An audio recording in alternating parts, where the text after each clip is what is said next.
Right now on Full Custom Garage, master metalman Ian Roussel transforms an old jalopy into a street-burning hot rod. My friend Don has a real steel 1931 Ford. It's a 5-window coupe. That's a perfect starting point. But Ian's unorthodox approach doesn't sit well with his traditional client. There's times I sit and go, okay, Ian, what are you thinking about? Because he's picking up the strangest part to put on my car.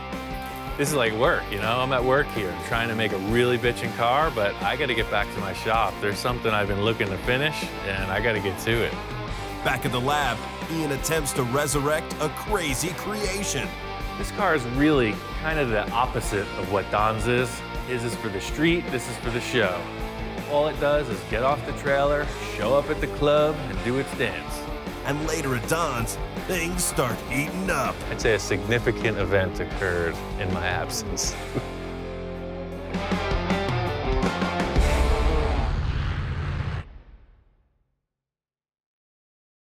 Hot rods are a purely American thing. They started with early Fords mostly, 20s and 30s Fords. As I understand, GIs came home from World War II, they wanted to go fast. These were made from cheap cars that were just sitting around, just waiting to be hot rodded. The primary reason these cars were modified was to go fast.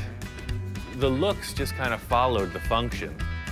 Chop top, for instance, was to streamline the car. These cars had big, tall, square roofs, so the chop top came about from hot rodding. The big draw to these cars is that they're just a blast to drive. They're lightweight, big horsepower. It's just a pretty gnarly experience. These cars are really desirable. They're making fiberglass reproductions, all steel reproductions, so to find an original surviving all-metal body, that's the best starting point. Ian and I have been friends for a while. We've worked on several projects together. He gets excited coming over here to see all the projects that I have. I like things a little more simple, and Ian's way more creative. This is like ideal hot rod material. It's a little bit too far gone if you needed to restore it. All the mechanical parts are junk, but for a hot rod, this body is really good. Just as we started this project, I was injured, and I've been laid up for almost a year now. And this has been the best therapy, with Ian as motivated as he is, and me knowing I wanted to finish this project and get it going, the relationship on that worked out really good. Don's wanted to bring this car back to life for years. It's literally, I don't know, 30 years, 40 years sitting around. This car's been in the family for almost 50 years now. It needed to do something with it. It was just a cool car. I love this car. It's really old. It's not rotten. It's been through some stuff. It's an old car. Got crunched in on the side. The frame is toast, but the body is totally usable. It had been heavily damaged in an accident when it was in storage. And that kind of took the wind out of the sails on putting it back to original. And that's when we truly decided to go all out with it and build a new frame for it. I have a lot of ideas the way I want this car to come out, and Ian's creative mind, I'm sure he's got a lot more different ideas as well. So this is going to be interesting on this project. There's a show coming up. I just want to go see what's around, get some inspiration, and start this new project. The Ventura Nationals has gone through a couple different transitions. It used to be called the Primer Nationals, but the primered cars have evolved into, like, you'll see, full custom blowout. This show is happening.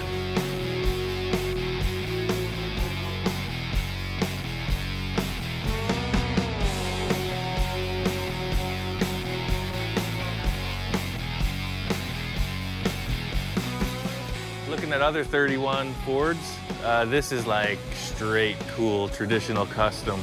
This is a lot like Don's in that it's a highboy. It's on the stock frame. It's running a Chevy V8 motor. It's just, you know, this is a really clean car. It's the way you would see it done in the 50s or 60s. And it's just a bitchin' look. The way they got the paint set up, it looks kind of old and patinaed. But this is a real hot rod. Good stuff.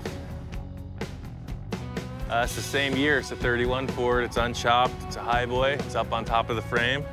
This one I consider even more traditional. It has the wishbones, but they haven't been split, so it sits taller. It's got a flathead V8 motor in it. It's totally legit hot rod. It's the real deal. The exhaust on this car is bitchin'. I really like it. It makes a mess, but it looks awesome. Seems like everything with hot rods has been done. I'm always trying to break new ground, but I see these traditional cars that are pretty mellow, and they're damn nice.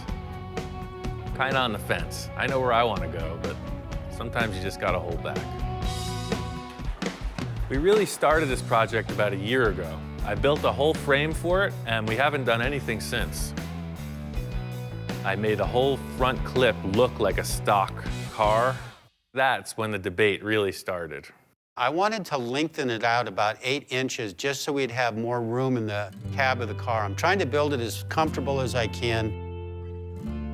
The problem with extending the wheelbase is it's not that Model A hot rod that you see on the lakes in the 50s. Those cars were running a stock wheelbase most of the time, and that's the look. But I was going for more of the practical look, had to make it comfortable. Don really wanted room in the footwell, so we ended up making the chassis 6 inches longer.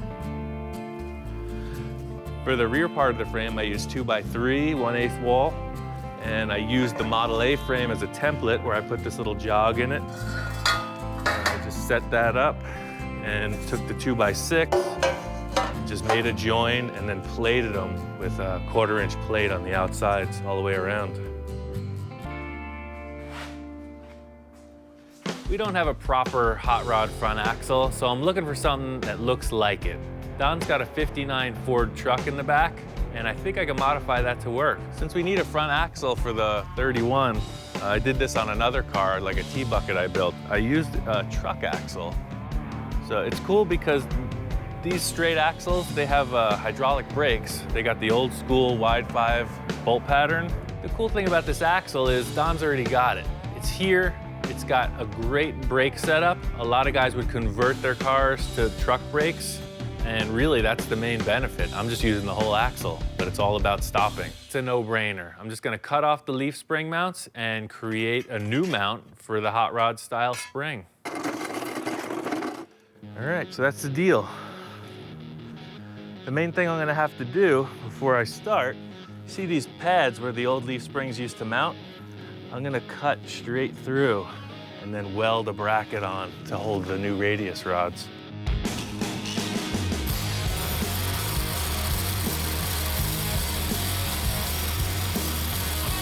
I'm cutting off the brackets that held the parallel leaf springs. That's the way the '59 truck was set up, but I want a transverse leaf spring. I'm making new mounts to hold this new style spring. It's pretty straight ahead, it's just gotta be really strong. I'm making the setup so that it holds the radius rods and the spring. So it's really just a bunch of 1/4-inch plate. It's basically just a big steel gusset structure that locates the axle. That's all. That's what I do, man. Just using what's available. Anybody can get in the catalog and pick a number, but I'm making it.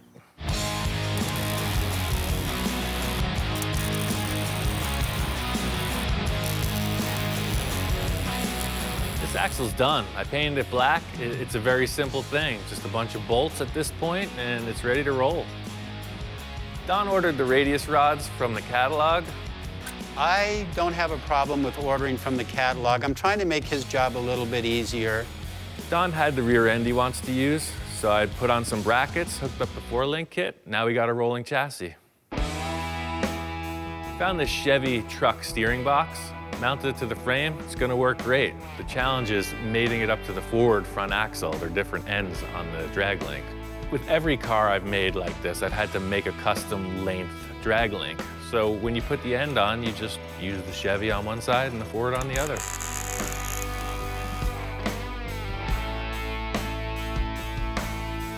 With all the stuff that I have around here, Ian really has never asked me to go buy anything for a project. I really like using stuff that's around.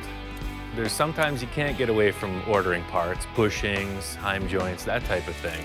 But I really just like to find stuff and modify it to fit what we're doing. I think that's the whole thing about being a fabricator. Instead of a restoration-minded person, I'm looking for stuff that I can use, cut it apart, and make it happen. Somebody who's restoring a car is looking for the proper thing that bolts back on. Now that it rolls and steers, there's a few other mechanical things I gotta wrap up and then get on to the aesthetics. So the engine and transmission are basically out of a '67 Mustang. So we're using the same radiator. I built a simple angle iron frame to support it, and it's gonna get held on with 2 bolts to the frame like the stock one, and then it'll just have 2 locating rods to keep it upright that hit the cowl. This is pretty rad. It's a 32 Ford. It's a reproduction grill shell.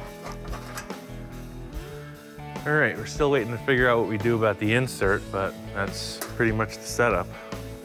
The next step is to mount the headlights and then create some kind of a shock bracket. Typical setup on the Model A hot rod is the headlight mounts have an integral shock mount. It's another thing you could order from the catalog, but I'm trying to make this car Don's. Put as many unique things in it as you can, so I'm just gonna make them. Make them out of some 1/4-inch steel plate, and really, it's a no-brainer. The whole thing about this setup is strength. Those headlights are nice. You don't want them falling off. So the shock absorber is gonna be pushing and pulling on the headlight mount. It's gotta look cool, it's gotta be super strong. You can't mess with these headlights. Polished stainless steel with the cool little lights on top. Money, it's good stuff.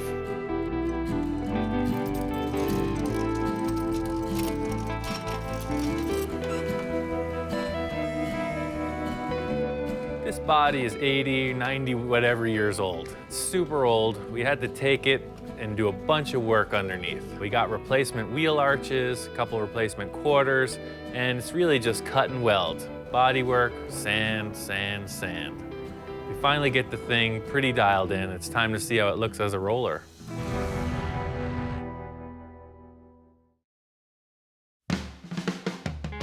Don's got the treasure. He's got this Chevy truck steering box, but it ain't gonna work. The stock truck steering box is just one long rod. It's a straight shot from the steering wheel to the box. The Model A is way smaller, so we gotta bend it a bit. Took the steering shaft, cut it a few times, put in 2 universal joints and a couple mounts. There you have it. It's a bent steering rod, and it works perfect. The whole deal is getting the steering wheel in a comfortable position to drive. The steering box is pretty far off from where it would have been in the stock location. Car's lower, so we had to modify the steering shaft. Getting the steering column together was pretty important. You can research or think about anything as much as you want, but the proof is in the test, and it works great. Once I saw the body on the chassis, all I could think was chop top, but Don's hesitant. This car is an all original, it's an all steel car. I would like to keep it looking as much like an original car as I can. That's why I'm really dragging my feet on chopping the top on this one. In the end, Don's looking for a comfortable driving car, so no chop top. I'm just trying to help Don build his car.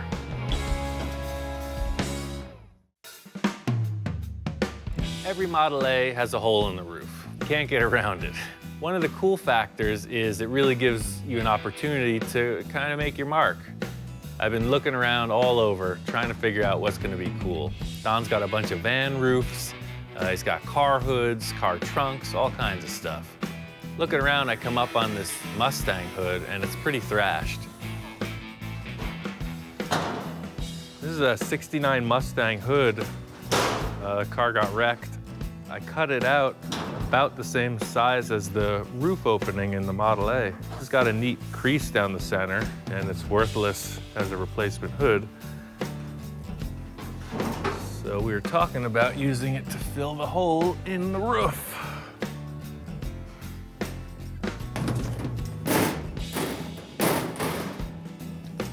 The contour fits, and it's got this cool little detail in the roof. The selling point to me was the ridge in the hood. The ridge in the hood immediately made me think of a 50s trick where they would put these little air vents in the roof of the car. So that's really what I was hoping to do. I mean, I already had this thing built in my head. I'm not really sure about the scoop Ian's talking about on the back. I'm, more leaning towards a original stock car. But as creative as Ian is, you have to step back. He's so creative. I mean, there's times I sit and go, okay, Ian, what are you thinking about? Because he's picking up the strangest part to pick up and put on my car. It amazes me that you never know where he's gonna go with something. I'll probably mellow out these two side ridges a little bit, and they'll just have a center peak right through the hood. It's like I can finally get creative on a very conservative build, which is like my release valve. Finally, I can do something inspiring. The whole deal with this roof insert is the car can buckle. This is a pretty structural point, so I'm having to clean out all the old crud. The whole deal is just grinding all the edges, getting it super clean so we can mate the sheet metal up, and it's a good, strong weld. Because if this car goes in a driveway or something, gets some torsional twist, the roof is gonna pop up. It's really important that this is strong, so we're setting it up so it's really strong. This is a huge sheet metal panel, and I don't want to warp it. There's a million ways to jig it up, but I found that tech screws, just screwing it down every few inches, works perfect. So that's the plan. Just screw it down. We'll come back and fill up the holes later with weld.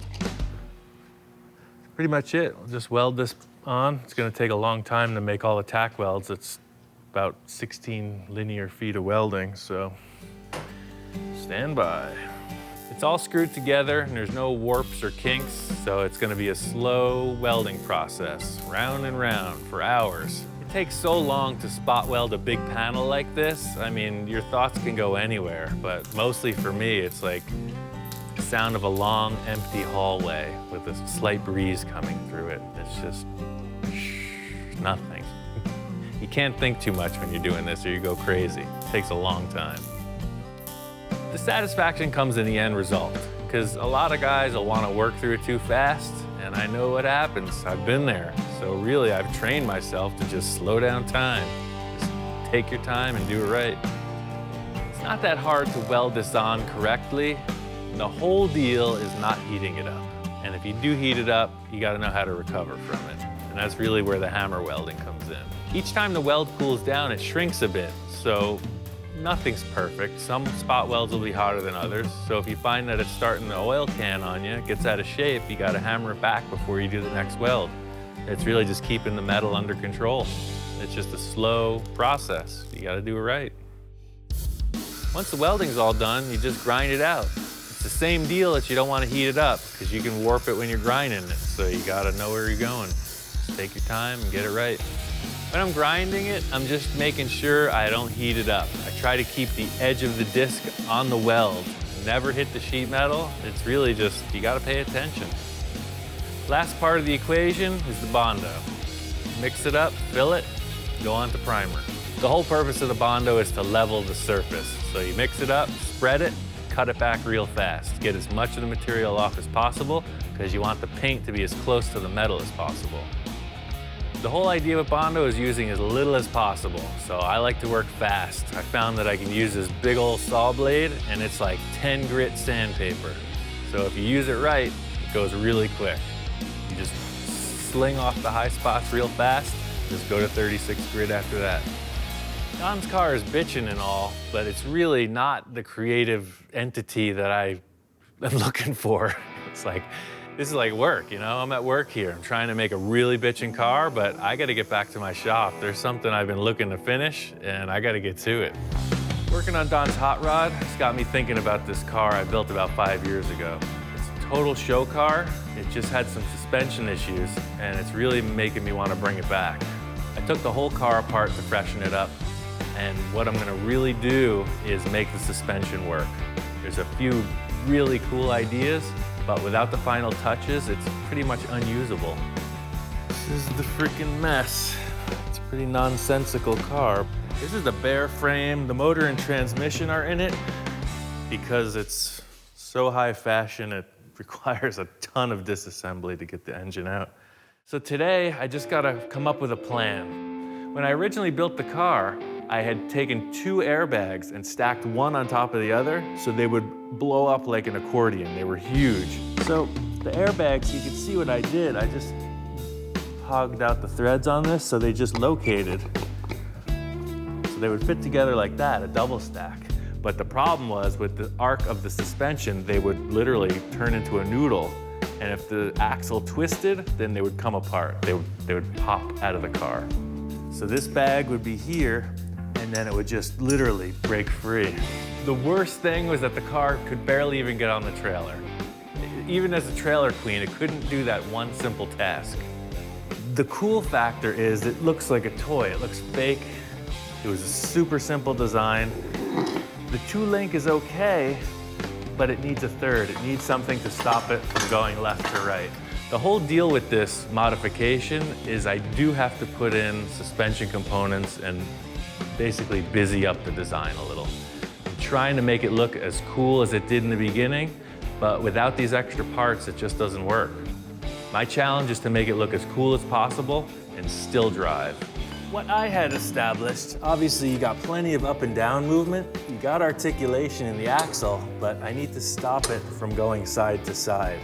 So the fix is a 3rd link, some kind of a rod with a joint that as the suspension moves up and down, it swings with it, but it stops it from moving side to side. That's the fix.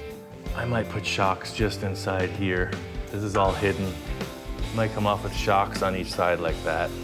That way it'll give it a little help when it articulates and rises and falls. This is still a show car. It doesn't need to drive across town. It's got no VIN numbers. It's got no license plates. It's not an off-road vehicle. It just needs to get on the trailer.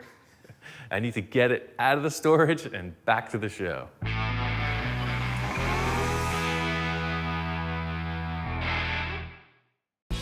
Goal today is to get this thing to have shocks and a 3rd link in the suspension.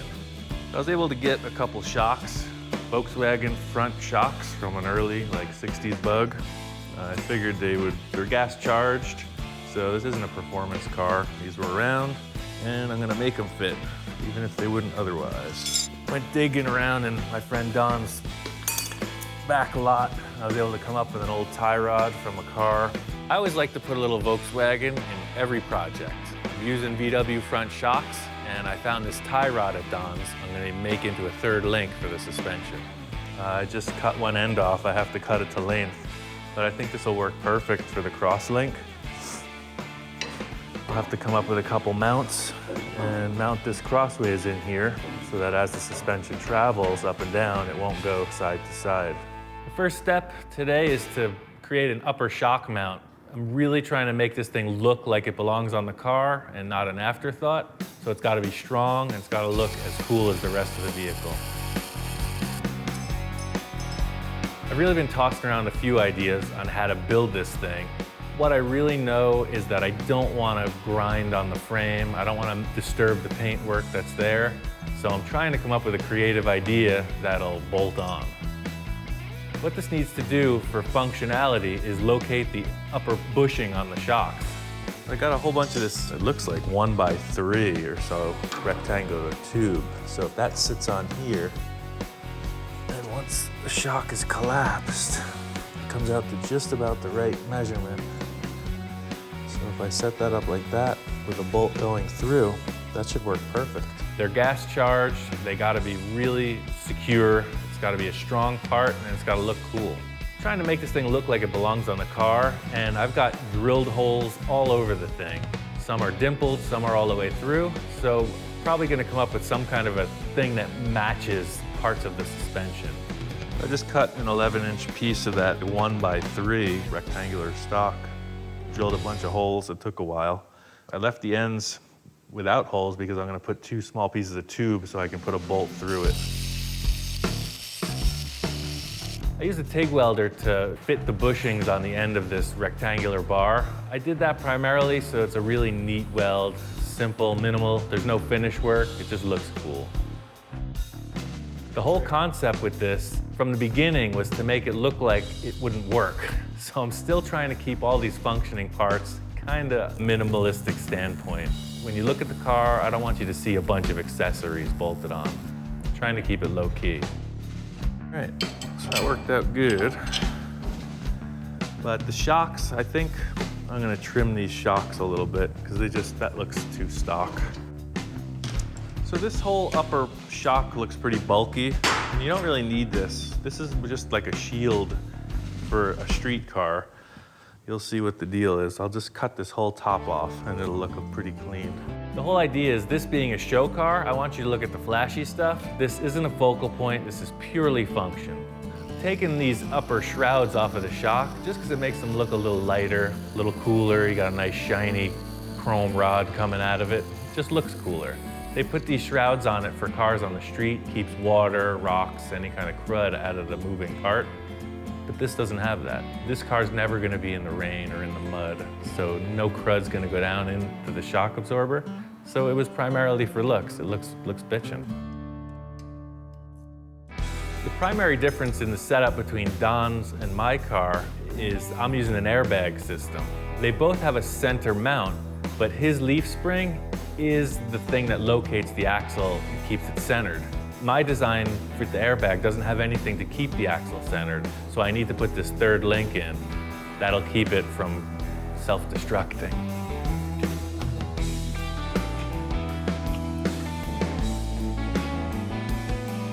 The whole idea with this being on airbags is it's got to function. It's got to move up and down pretty quickly. It's got to look cool and be strong. Everything seems to be working, but you never know what could go wrong. I mean, this is a raw chassis. Everything seems to be operating, but I'll never know until I get the thing assembled, so we'll see. Spent a bunch of time getting some stuff done on my car, and that's cool. But really, I love to finish projects. Don's car is so close, it's good to get back here. I'm really looking forward to driving the thing. It's great to have Ian back. While he was gone, I was finishing up on running the brake lines, the fuel lines, some of the electrical that's going into the car. And now that he's here, now we can get down to business on getting that thing closer to being fired up. Mechanically, Don's got down on all the hoses, wires, brake lines, emergency brake cable. Everything mechanical is complete. Bolting in the drive shaft and modifying the rear forelink are the last two things, and mechanically, it's there. Cool factor times 10. We got some Coker tires, installed some radial white walls, 165s in the front, 235s in the back. It's got the classic big and little hot rod look. The diameter of the rear tires looks great. The frame has got the proportions I like. You gotta see it with the body on. That's what makes it all together. That's what makes it count.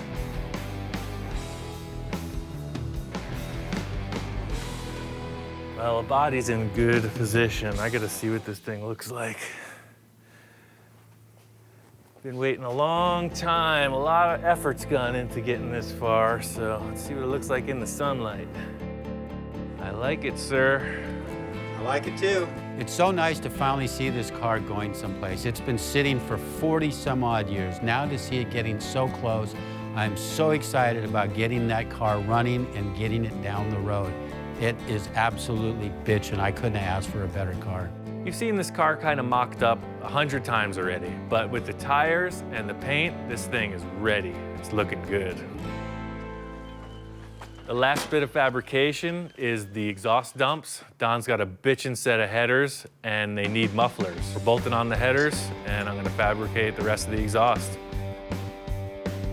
Don got these old school glass packs, and he wants to run them underneath the doors along the frame like that.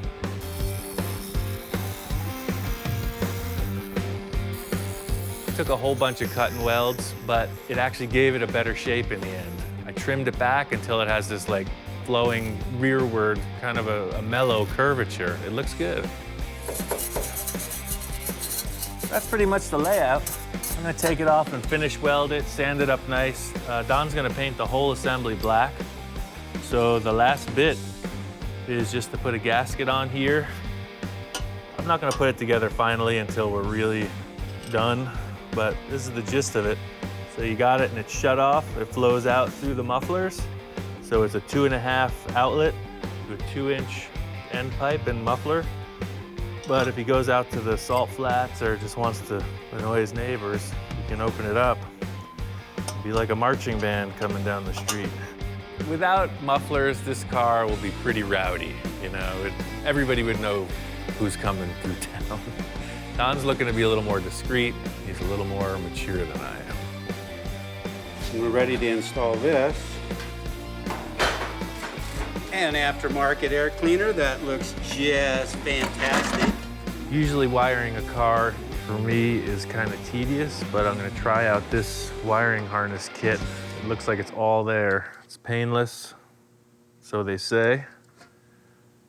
And all the wires are labeled. Pretty slick. Cool factor number 2, we got a wiring kit from Painless. It's a big hassle to come up and build your own wiring harness from a bare fuse block. So we got this kit and it has everything. The crazy thing about wiring harnesses is there's always a million wires. And this one is color coded. Each wire is labeled. It's like a tiny little silk screen machine. I don't know how they do it. Every wire tells you what it goes to. So although it looks like a crazy bundle, they're all telling you what to do with them. It's really a time saver. And it's pro, you know it works. They got a great reputation. We're there. All we gotta do is button up a few things, start it, and run it. We're in the closing stages of this car. Don's project is just wrapping up. Today's the day we start it. It's all assembled, pretty much just up to the accessories and then the start. Today's the day. It's all coming together. We're finally going to fire this thing up and put it on the road. I am so excited about this. Gotta put the taillights on, the deck lid, gotta put the seat in, and the steering column. Pretty minor nuts and bolts. The only thing left to figure out is this third brake light. When Ian was gone, I went ahead and I got some LED lights. In my absence, the hood scoop, this great styling element, has become a third brake light. Very interesting. I like the practicality of the safety part of it because the car sits fairly low, that I think that's going to work out really good. He wired some wires up through the body, and he put these LEDs inside. In the end, it's all about craftsmanship. You know, that is a very custom third brake light. Our plan is to take an old taillight from a car and just cut that shape out. We talked about it. Don wanted a third brake light, and I said, there's no way you're putting one in the back window. So hiding it in the hood scoop was a better choice. The first step was to cut out the shape from the whole lens. We only need a small piece of red plastic, basically.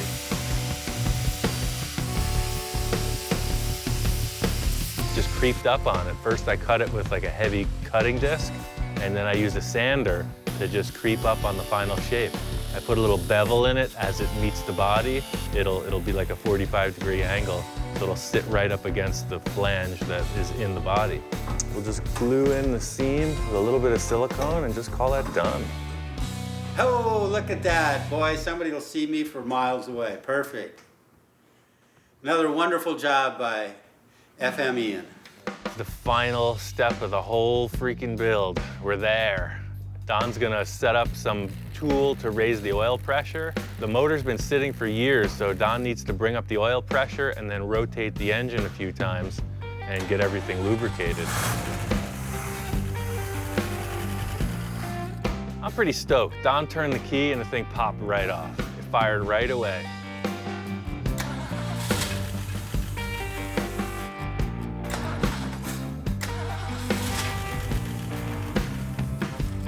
The compression and everything in the motor seems cool. It's firing fine, but it's not delivering fuel. I'm not sure what the deal is.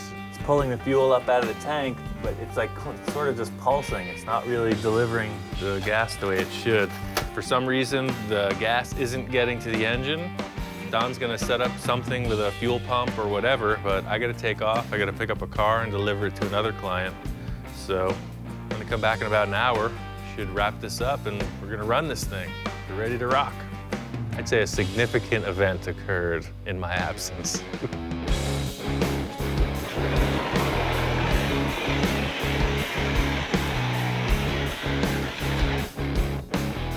This fire could have got out of control. Apparently there was too much fuel pressure and the whole engine seems to have caught on fire.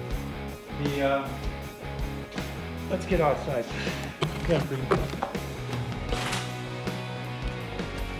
What happened was the seat and the carburetor stuck open. So it was pushing all the fuel out of the carburetor, and I think there was a spark when I went to pull off the wire, And I think that's what ignited it. It takes a lot to get me excited. I'm a pretty mellow dude. So, you know, seeing a car that was freshly incinerated, it's pretty exciting. I can't say I was really disappointed because it's exciting, you know? I'm into that kind of stuff. It's a bummer, the car's filthy now, but pretty cool. Not everybody catches their brand new car on fire. It's not going to run tonight. It will run, it will make it to the show. It's just going to take cleanup time now. Yeah, well, nothing's burnt, it's just dirty. No, it's very minor damage. Well, apparently getting gas isn't the problem now. It seems to get plenty of fuel. So I think we solved that problem. I guess all we gotta do is wash it up and run it.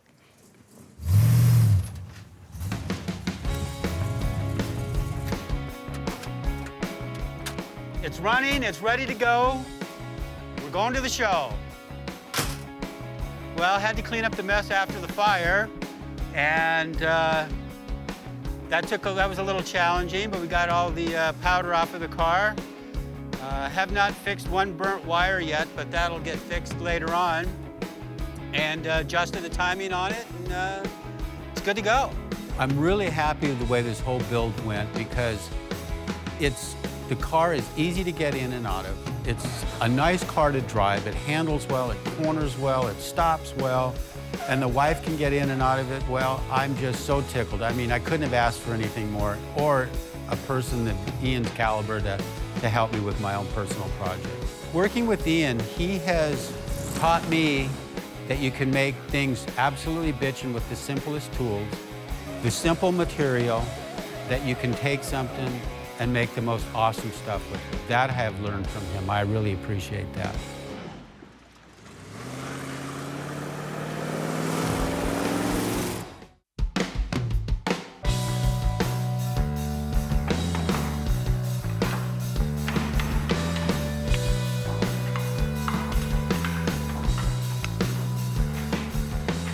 Yeah, this is assembling it for the first time. It's still kind of a mock-up. I don't know if it's actually gonna work, but I got a pretty good idea, so we'll see. This car is really kind of the opposite of what Don's is. His is for the street, this is for the show. It's high fashion. All it does is get off the trailer, show up at the club, and do its dance. It has no other purpose except to get attention.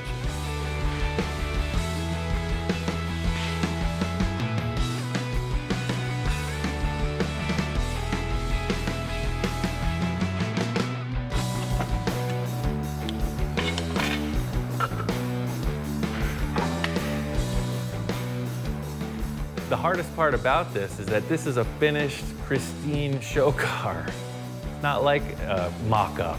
So I'm really trying to be careful. I want to assemble it, polish it, and show it.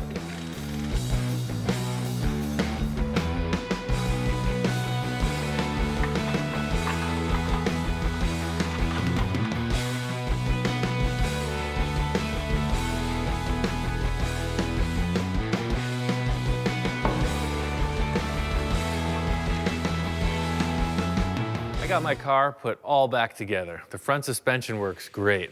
I got it on the trailer and it's off to the rodeo. Really excited, fire's out, car runs, and we're here. Very happy.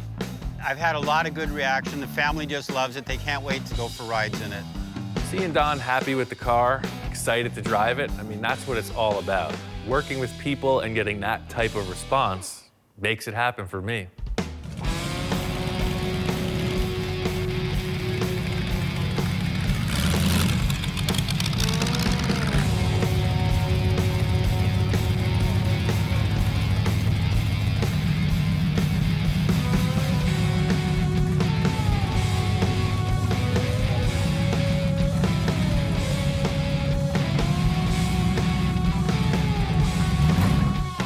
How you doing, man? I guess what kind of engine? Like Pontiac, Oldsmobile? Oldsmobile. Okay. 48, yeah. Yeah. How does it go? It drives like a jalopy. It's Yeah? like a, It's got some poop? it's like an angry little go-kart. Yeah? Yeah. Is that like about a 38 bone body? It's a Chevy. Oh, it's a Chevy? Yeah, it's a 31 Chevy. I'll be See darned. all the extra lines in the Yeah. body? Yeah. Well, what was it, a two-door sedan or It was a four-door. Oh, and you shortened it up? Everything, yeah. Yeah, I shortened it a little. Made it The whole channel, 9 yards. chopped it, Channeled it, sectioned it, and painted the mother pink. Well, what a car. I never seen nothing like that in my life. I've been around for 77 years. Right on. That's cool.